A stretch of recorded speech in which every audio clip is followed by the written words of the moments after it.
Three men were brutally murdered 11 years ago at a convenience store in South Minneapolis.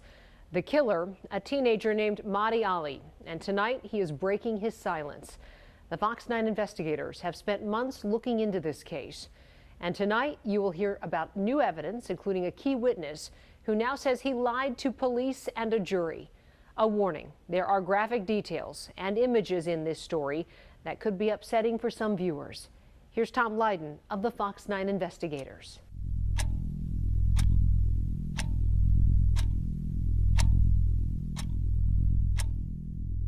There are some crimes time never forgets. Corners that become constant reminders.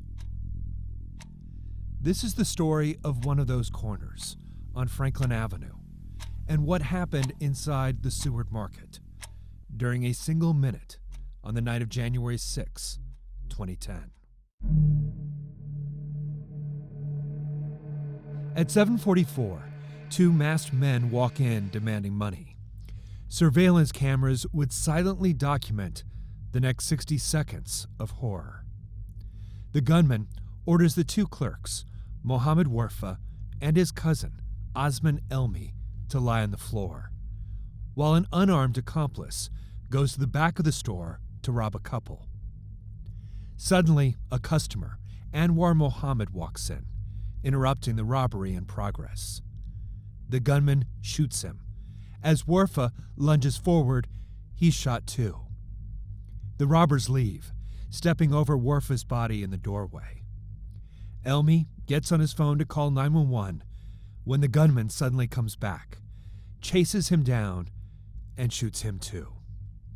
The gunman fires a final round into the dying customer as he leaves, vanishing into the bitter cold night. 1 minute and 3 lives stolen. So to have that life cut short by senseless act was heartbreaking, right? And that heartbreak still stays with us as a family. Abdi Warfa was a cousin to both clerks who were murdered. That night 11 years ago, he'd called to say he was stopping by the market for a visit. So it hasn't been an easy journey. It hasn't been easy 11 years. 25th and Franklin, 2 guys shot at the Seward Market. Hello. Two people are actually shot? They're in the doorway, man. There's blood all over. 3 down, it looks like. Okay. That memory still, that picture of the police sirens and everything stays with me. And, I actually try to avoid coming here as much as I can because I don't want that picture coming to my mind all the time. For the Twin Cities Somali community, the days that followed were filled with grief, shock, and anger. Why did a robbery cost 3 young men their lives?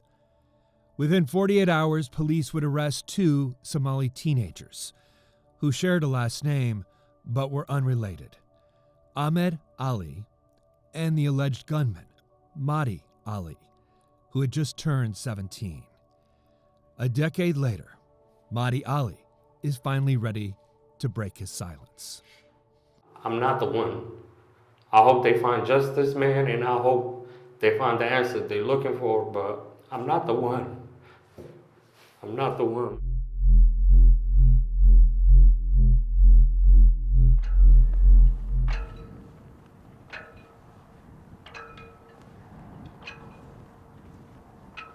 At Oak Park Heights, Minnesota's maximum security prison, there is no shortage of men who claim they're innocent. But few are looking at the hard time facing Mahdi Hassan Ali. 3 consecutive 30-year life sentences, a total of 90 years in prison. I have 2 pictures. I have one picture of when I was young, and I have a picture of this one of the group homes I was in. And I have a picture of me being in Africa, man, Kenya, Nairobi. But as you'll see, nothing about Mahdi Ali is quite what it seems, even his name. Born Khalid Farah, he grew up in a Nairobi suburb popular with Somali refugees, dreaming of America. The youngest of 11 children, his mother was unable to raise him. He grew up knowing her as his grandmother. At Mahdi, she got in a coma, so they took the baby. The neighbors were nursing him. They had a friend who was a neighbor, and a friend took Mahdi in her, just to take care of him. I had a friend of mine named Mahdi Ali, you know what I mean, that died tragically. That tragedy brought opportunity. His friend's parents convinced him to take their son's name and come with them to America. So you were a 9-year-old child, and you were deciding to go with this other family to America. Yeah. He left Kenya a year later without telling a soul and was given a generic birth date, a common practice, January 1st, 1993. But his mother says he was 20 months younger. August 25th, 1994. It would have made him 15, not 17 at the time of the killings. His mother even had his birth certificate from Kenya with his real name. She informed them that, but she said nobody listened to her and they rejected her. I was under the identity of Mahdi Ali.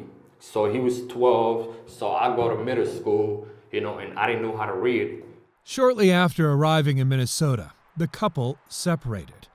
For the next 5 years, Mahdi was essentially raised on the streets of Cedar Riverside, shoplifting, struggling in school, drifting from one group home to another. His American dream had transformed into a nightmare. Well, first I felt betrayed and abandoned by the ones that brought me over here because they promised me that, they would take care of me. I was incarcerated for this crime, but prison was where I headed, other than being killed. He'd get there sooner than he could ever imagine.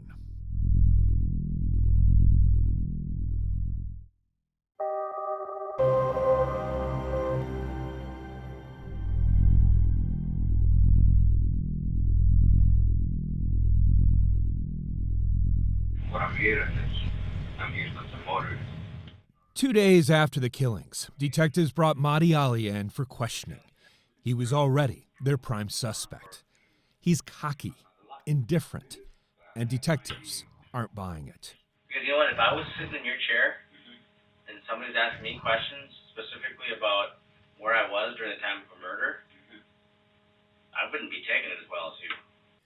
Over the next 5 hours, and without an attorney, Mahdi reluctantly describes a night out driving with 2 friends, getting high, hanging out.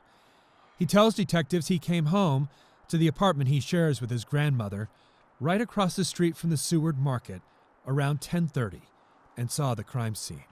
But detectives were already piecing together a timeline from surveillance video at a Super America where they got gas, the city impound lot where Mahdi was trying to retrieve his own car but didn't have enough cash. And yet, Mahdi is fuzzy on the details. I do smoke weed, you know what I mean? I do forget sometimes when I get high something, You don't know much, to be honest with you. No, I have. Because you're lying about just little things. I don't believe a word you're saying. Why would you not believe a word I'm saying? Because I'm telling you, if you're telling me that you weren't here, you weren't there, you don't ask us the questions. We're going to ask you the questions, all right? But we're telling you, you're lying. Why would I lie about that? Exactly. And detectives make it clear they've got a competing narrative from his friends talking down the hall. We got other people in rooms right now. Detectives were already talking to the 2 teenagers Mahdi was with that night. Mahdi's best friend, Ahmed, and Ahmed's cousin, Abdusalan. Ahmed told police Mahdi talked about going on a mission to knock off the Seward Market, believing it had lots of cash on hand from a money wiring business. Ahmed said he went to the back of the store to corral the customers, and Mahdi shot the clerks because they recognized him. Abdusalan, who was the original prime suspect, told police he was dropped off before the robbery.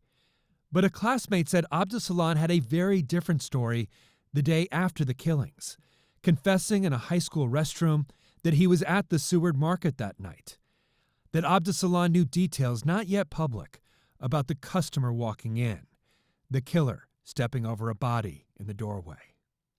According to the classmate, Abdessalon said he wanted to kill Mahdi to protect himself and his cousin, Ahmed. In exchange for their testimony, Ahmed got 12 years in prison. He'll be released next year. Abdessalon, who knew so many details, was never charged with a crime. We were unable to find him. That's someone that never was incarcerated for this case, was never looked at, was never paid attention to. Do you believe Abdessalon and Ahmed were trying to frame you up for those murders? Definitely. When they find out you got two cousins saying, hey, I was with him and he did it, and now I was with him and he did it, you know what I mean? Not framing each other, but rather framing me. There is one other person who knows what happened that night, and that is Mahdi's accomplice, Ahmed, who is still finishing up a 12-year prison sentence. He had declined to talk to us until today. He's changed his mind. He won't allow us to do this on camera, but he is allowing me to record the conversation. No one promised you anything or gave you money or promised you anything in order to talk to me? No. Yeah, I feel guilty about that because I was protecting somebody else and he ended up taking the fall for something that he didn't end up doing. You're telling me that you were not with Mahdi inside the market He when dropped me off. He dropped my cousin off around 6:15, 6:20, and he ended up dropping me off almost 7 o'clock. Ahmed admits he was at the Seward Market that night, but he now says the gunman was another man, not his cousin Abdessalon and not Mahdi. He says he lied to police and the jury to protect that man who he would not identify. He claims the real killer died 2 years ago from a drug overdose. I was young at the time. I had a lot of people in my ear. Like, the person was a close family friend to me, closer than Mahdi was at the time. And he ended up just becoming a scapegoat, I guess. Why were you protecting this other guy and throwing Mahdi under the bus? To be honest, I don't know. I don't know at this point. The problem, honestly, is I don't know what to believe. Is Ahmed finally trying to come clean and clear his conscience? Or is this the case of a guy who's going to get out next year and is just doing one last favor for his friend? I mean, I don't know, and I'm not really sure who to believe at this point. And so I think it doesn't serve society at all to put the wrong person behind bars. Criminal justice advocate Michelle Gross sees similarities to the case of Mayan Burrell, who was recently released from prison.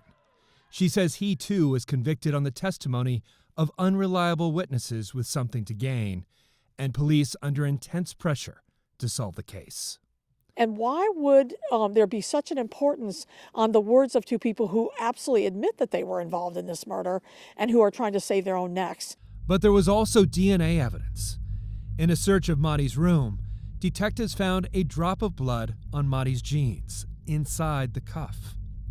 It was the blood of the clerk, Mohammed Warfa, who the killer stepped over. But there was something peculiar about that evidence. It contained the DNA of 4 people. Mahdi believes there was a lab mix-up, or the evidence was planted.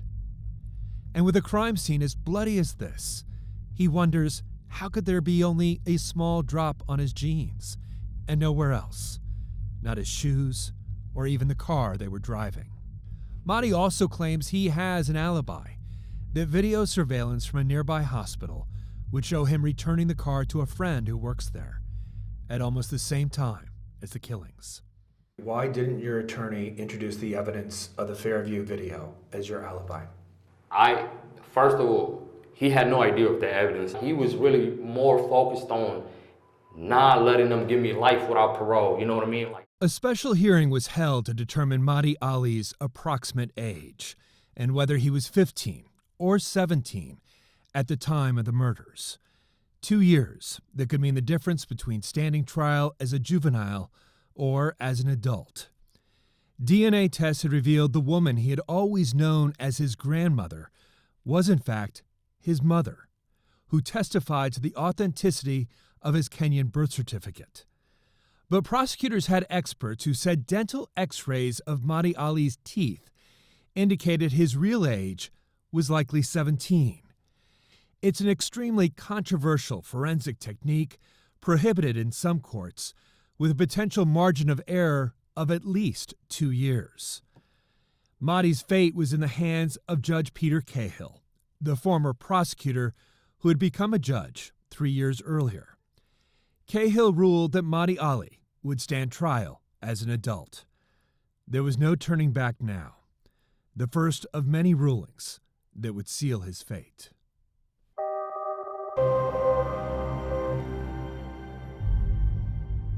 Mahdi Ali was charged as an adult with 3 counts of first-degree murder, 1 count for each life taken. His trial lasted 2 weeks, and Mahdi never took the stand, never addressed the victims' families, something he says he regrets to this day. And I want to apologize if I ever came across like someone that didn't care about their pain. At the time, I just want them to know I was 16 years old kid, you know what I mean? And I didn't understand the magnitude of this situation. The prosecution called 34 witnesses, including the cousins, who pinned the killings on Mahdi, a story that Ahmed has now told me was a lie. The defense called only 3 witnesses and finished after just 47 minutes. The jury took just 7 hours to reach its verdict, guilty of second-degree murder for 2 of the victims. But the jury saw premeditation when the gunman ran back into the store to kill the second clerk. On that count alone, Judge Peter Cahill sentenced Mahdi under the heinous crime statute, life without the possibility of parole. I'm so glad that it's over and he's gone forever. So glad. No more fear. The victims' families said they hoped Mahdi would rot in hell. Don't get me started. God is waiting for him. God is waiting for him. 11 years later, little has changed.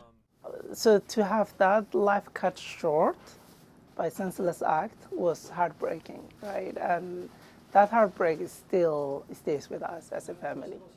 And you think even though he was a teenager, he had full capacity? Yeah, and also I should say, since you're talking about the Somali culture, there's this other idea that's not consistent with the American values of, you know, what is the appropriate age for teenagers to be responsible, right?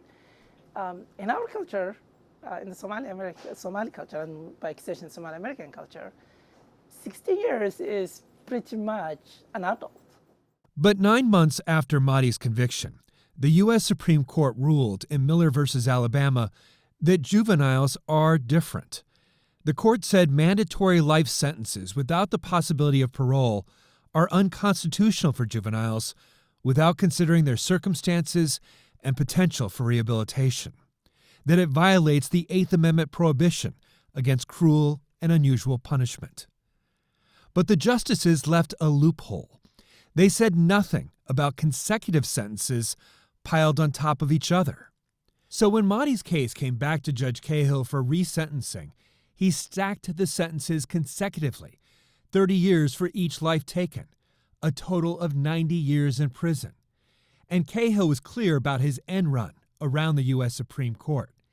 He said, "My imposing consecutive sentences is my message to future generations that you not be considered for release, no matter what the circumstances, no matter what the change in the law is." If this case came to you today, would you be seeking the same type of sentence? Yes. Why is that?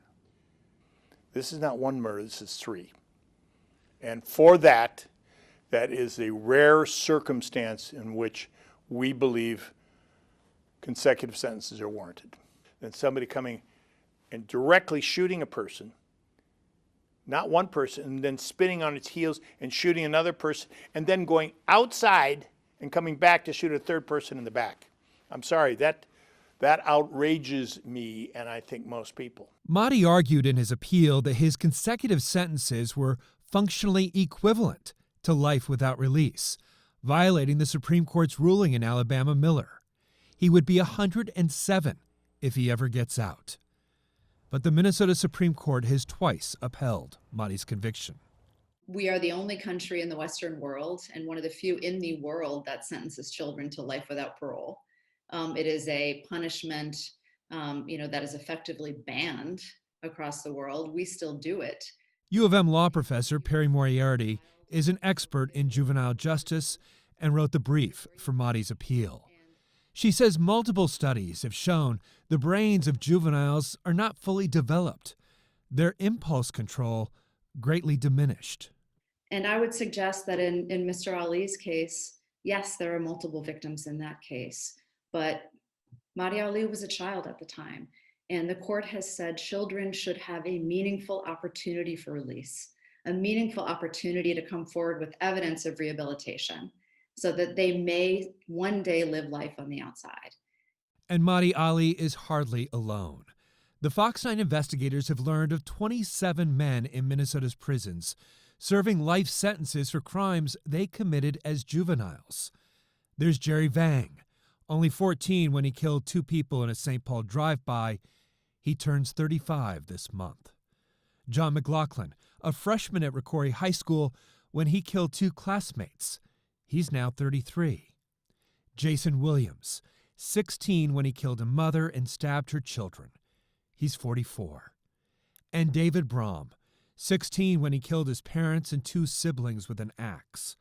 Today he's 49, and from all accounts, has been a model prisoner.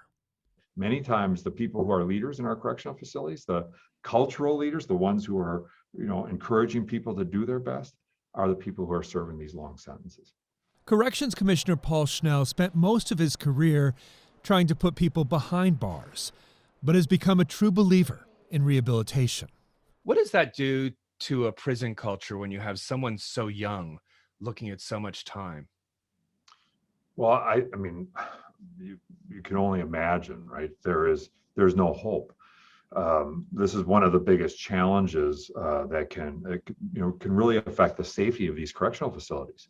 When people have no hope, it can be really difficult for them to fully engage in the kinds of things that are beneficial for them. Mahdi Ali has certainly tried to make a life for himself in prison. He got his GED, earned a paralegal degree, and found God. He sends money to his mother every month. She said, I would love for him to have a chance to get a justice for him and to have a, chance again, second chance in life. The one thing Mahdi Ali hasn't done is change his story. I was labeled as a cold-blooded killer, someone that didn't care about what happened to them. But I really pray for them every day, man, and I pray for them every day. Not buying it. The tears have come too late at the Seward Market, where there is no second chance for Anwar Mohammed, who had recently married, Osman Elmi, who is engaged, or Mohammed Warfa, a married father of 4 whose daughter recently graduated from high school. Does it make any difference to you that Mahdi Ali maintains his innocence? Yeah, so it's a really good question you're asking there. Because at the most human level, you want to say that, okay, people should have a second chances. But if somebody is saying that I'm innocent, right, and in the face of a strong evidence, right, maintains this idea of that it wasn't me, it makes you not forget about forgiveness. It really makes you angry, right? So, it makes a huge difference. He killed one, stopped, and then deliberately did the other one and deliberately did it, right? So he deliberated, so he must have known what he was doing. What sticks with me is the amount of time it took Mahdi to take away 3 lives, right? It wasn't even 60 seconds. But should that minute define the rest of a teenager's life? Or has the passing of a decade raised enough doubt? 3 men lost their lives that night in a single minute. The question for the rest of us is, should it be 4?